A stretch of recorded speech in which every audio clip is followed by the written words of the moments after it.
CFLs fire up and get hot, you know. Can we adjust the timer on that so that instead of it turning off after someone leaves for 5 minutes, can it be like 10 minutes? Oh, sure. And that's one of the things with it. So same thing with this. Okay. These switches usually have a, you can adjust it to a automatic off, manual on, or automatic on, you know, and then it would be automatic off too. And then I could set the time too. So usually once these fluorescents get going for, you know, go have more of an operational life, they'll heat up a little faster. It's usually just when they're cold. What size tubes? And they're new. They are, I think, 32 watt.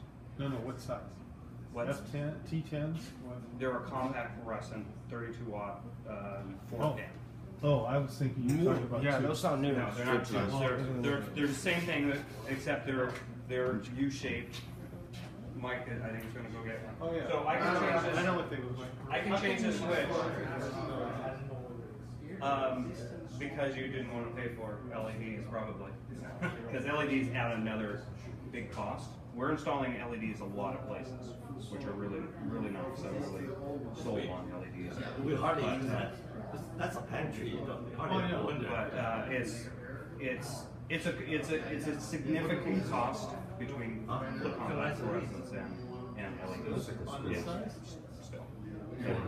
And I wasn't in the design phase. I just get these fixtures, put them in. So, Can you retrofit them to LEDs? I don't believe we can retrofit these fixtures to LEDs because I don't think those fluorescents. I think it's a replacement on these. The whole fixture. Yeah, the old ones where you just screw in the old lamp. These are pins. Yeah, these are pins. Oh, Jesus. So, but they're fine. I mean, they're a good fixture. They're a very good fixture. So, How long will they last? the fixture itself will last. No. What's the time for? You know, I can't tell you that. So these are on There's motion. one lamp over here. We can Turn them on manually, automatically, and it's a motion, yeah. Oh, so when you come in here, you don't have to worry about it. Right. So that's fine. No, it's LEDs are great, and we've been installing them in a lot of places.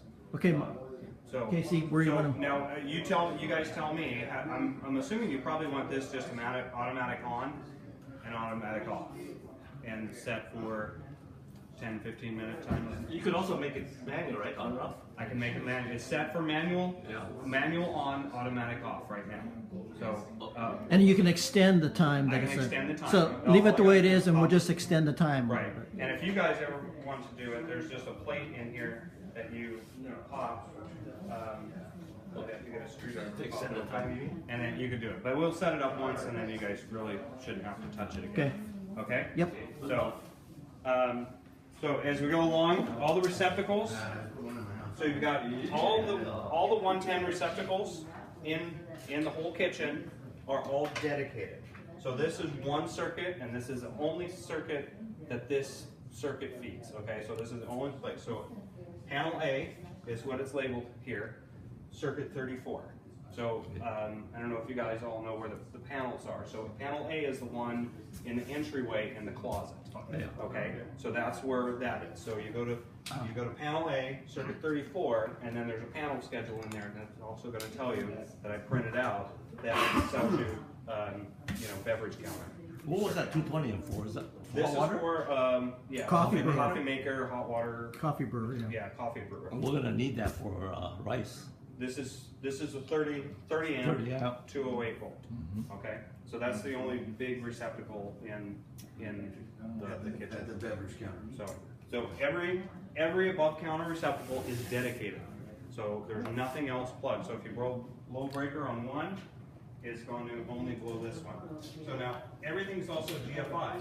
So as most people should be familiar with GFI. So if you can go through and test them, you hit the test button, and then you reset, and then this little light is going to come off. Okay, saying it's working. And you don't have any time series right now. And every plug is individually have a GFI. Every plug has a GFI, and every plug is dedicated.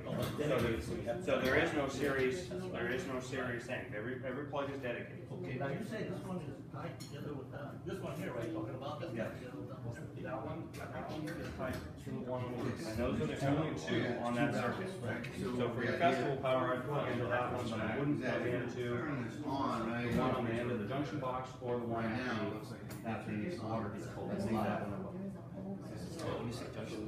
There's right above the end of the hood here, there's a rooftop receptacle on the roof.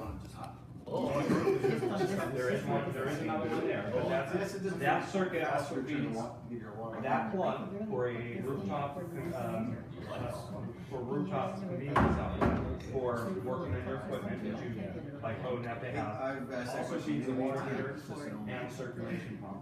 And the circuit in case somebody needs to work, to plug in a drill or something, or something. So you got 2 110s, the one there, one there. I have 3 110s. You have 3 110s? One right up here, right above by the AC, one there, and then one at the water heater. So if you're gonna do some work or something up there, go ahead and plug into that and do some work. That one over there, is that tied to another? That's my story. What? That circuit, that one circuit, circuit 6, it's for circuit A, now A, circuit 6, does the circulation pump, the water heater controls. Yeah. It has one more outlet to plug something in case you need to work on something up there, and also feeds this receptacle here. It also feeds this receptacle, Yes. so that receptacle, and all the pumps and everything is on that same circuit. That's correct.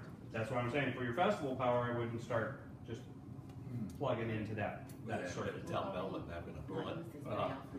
Because if you blow that circuit, then your water heater. Yeah, good to know. So that's why I'm bringing it up. Now, making how would sure you guys know, understand. how would you know that that's blown?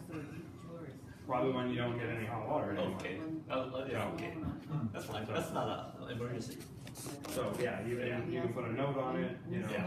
not for festival or whatever. So but that circuit and that circuit are the same circuit. That's what I'm saying. You can come off of the one by the AC units. But that's tied to this one. It's tied to this one, as long as you're not throwing in, you know, a ton of stuff in here. Yeah, then you have the one circuit. Okay. Yeah. Okay, keep going, Casey. Okay. Okay, so we kind of went through the operation of the hood. Different. You got we took the light control off of the hood and put it with the switch on the wall, right here. Okay, so this switch just does lights. Oh, I see. Okay. Now, turn this on. So when we go through, if the Ansel system goes off, okay, so that what happens is the stuff sprays out, right? And there's controls inside the hood that tell the makeup air to go off, the exhaust fan to stay on, right? Because you want to suck all the stuff up out of there. And it's also going to have a contactor right above that tile there that will, it's a normally closed contactor, right? So when the Ansel system goes off, it's going to tell that contactor to open, which is going to kill the lights, right? And then these 2 receptacles behind the ovens, okay? So the main concept here is that in an event of a fire, everything shuts down and the flames and the fumes are sucked out. Right. That's the concept. So you're not feeding you're not feeding the fire with this makeup air, okay? And then all the electrical underneath And the gas hood shut off. and the gas shuts off Yes, too. that shut off. Okay. Electrically, my electrical system is separate from the gas system. Correct. And there's two Ansel gas valves. There's Right. one located on this side of the hood, above the ceiling. There's an access panel on the other side of this wall.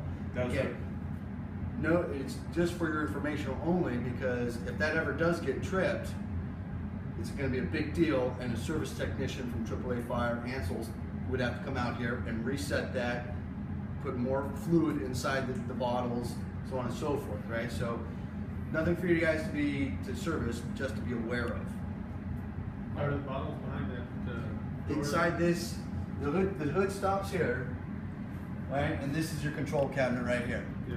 So how often do we have Ansel come out and check the bottles and stuff like that? Or do If we never use it, it should be good forever, right? Yeah, but it's just like your fire sprinkler system, That's what I'm saying. and I believe it's just an annual inspection, but we'd have to double check on that. We just want to make sure we schedule it. Correct. Well, what do you mean, you have to? Well, it's just like checking everything from your fire extinguishers, And sprinkler every time they come systems, out, it the costs alarm us- system, same with the Ansels. All those fire life safeties systems all have periodic inspections, whether it's annually, biannually, that kind of thing. Some things like the fire sprinkler, it's a 5-year deal, that kind of thing. So we'll and the operations and maintenance information that we hand over to you guys at the time of turnover, that information should be in there. Okay, thank you. But we don't have The to. gas valves are a mechanical, It's mechanical. a mechanical device. This is an electrical controls system. So that's so they're totally different. Than, so if somebody comes through and pulls this, that's what's going to happen. It's going to mechanically operate the gas valves, right, with a cable that actually pulls it, that locks them. Right, and I can show you that in a minute. I will get there. But what it also does is it tells the electrical system shut off makeup air, shut off lights, shut off those receptacles. Okay, and then those are not going to operate again until this system is all reset. Okay. Casey, is there a cover over that thing? This? Yeah. No, there can't be a cover. It's You part have of to the be able exit. to- You have to be able to access it. So it kids come around Yeah, and kids- say the word can pull. kids pull that? You're gonna be in big trouble. You're going to be yeah. There's no lock for it. There's no lock. You can't lock it. You can't lock it. No. And just to touch on it, it is a cable. It's not a switch. So when you pull that, So you gotta pull there's pretty hard. about, I think it's believed between 5 and 10 inches of cable you gotta pull. Oh, I like see. you're, like you're ripping a lawnmower. Boom, you pull, start this thing, it's gonna go all the way out to here, and it's gonna initiate a cable mechanical system that goes back and mechanically activates that, and it's gonna be a mess. Right. That's, And then it's going to shut off it's going to set the fire alarm off. It's going to kill the electrical. Right. Truck Everything roll. except for the exhaust fan. And is it a powder or liquid that sprays that? What's that? It's a green. The retardant will come out of there, Okay. and then also, Spray. and the idea is with the exhaust fan, you're also sucking it up back through If the somebody ductwork. gets it so on it them, will- is that withstand That's why them? everything Do else they dies, need to and then be, but the exhaust fan stays Good going. question. I don't know. hazardous? I don't know. I would definitely say wash it off immediately. Right. But I mean, I don't think it's, I don't know if it's an irritant in terms of it gets in your eye and you gotta go straight to the doctor. I'm not 100% certain on that, I'm sure it'll be in the paperwork from that, yeah. Well, if that gets set off, the fire department's coming. So. Okay. Okay. The next things would be the light switches. So we've got for the main area here, we've got 2 light switches. One is on the other side of this refrigerator here, and one is right here. So how I set this up is just different. There's the can lights, then you've got the switches for the 8-foot fixtures have 3 switch lights in. Okay, so just one for each one there. Okay, this is for the outside lights. You got the outside light here, and then the outside light there. Those are also on a photocell. Yeah. So if you want to leave that on, that should the be on those. photocell, whatever was here before, whatever you guys had with the photocell system, those are it's gonna remain that way. Yeah. But if you wanted to turn them off, then you Yeah. can turn them off here. Must leave it on. Is that a motion detector? This? Yeah. No. Oh, it isn't. That is just the switch. You've got, for the big area here, you got 2 motion detectors. One is here, and one is, I added the second one over there, even though it wasn't on the prints. Oh. So now, these are all programmed and everything. So I have this little handheld remote that I come and program these with. There's not much you can do with these in a, user can do to do. You can. There is some things that you can do, but it's really if you pop this cover, there's actually an LED screen, and you can go through the instructions, or actually YouTube videos will show you how to actually adjust them. I've adjusted them to Mike and I were here when everybody left one time. I've adjusted them to what I think is about the right settings. So they have this. When I set it up, it should have what's called a walkthrough setting to it. So if somebody walks in the door, walks out there, if it doesn't continue to detect motion, After about 30 seconds, they're gonna turn off, okay? And then they are a passive infrared. There's a passive and an infrared setting. So they're detecting two different types of motions. And it's ultrasonic too. So passive infrared and ultrasonic. So if you see the light blinking, right? So there's a blue and a red. One is the infrared, one is the passive. So every time you see that light blink, it resets the timer. Okay. So if somebody's working here, and I've got it set for, I can get the remote, but I think I've got it set for about 20 minutes. So if somebody's sitting here, all they've got to do is move a little bit and have one of those lights blink, either the red or green, and it's going to reset the timer. Another 20 minutes, another 20 minutes, another 20 minutes, until it totally times out. So if someone turns on all the lights and then it left, and forgetting to turn it off, it'll shut off. It will shut off. So it's in. Ideally, what you guys shouldn't have to touch the switches at all, Even unless now, you're in here right? during the day and hey, I've got too much light. You know, I'd rather do that. I don't want any light. It's nice, bright. You guys got skylights. You got windows. That's really the only thing you're going to need the switches for. So And then touch on why those other lights are on. okay, these lights are everyone that's on that has a red button next to it. Those are called night light emergency lights. Okay, so those are going to be on 24 hours a day, 7 days a week. Okay, they are so if the power goes out, everybody's working in here at night. Power goes out. Those lights go from regular power. They're going to just do a quick second. It's going to come on and then turn to emergency power. Okay, so there's a battery up there that will do it. Right, and I'll show you. The batteries inside that thing. Right, so it says emergency light to push test. So if you push this, it dims, but that means that it's on battery. It's on battery. So that's the test. And then it kind of refires the ballast, right? It kind of does that. So they all have independent batteries. They all have independent batteries. Yeah, it's called a Bodine ballast. It has. So what is that? About once a year, you should either activate the buttons or go turn off the switch, and then those will come on. The only exception for any of those is the one in the corner.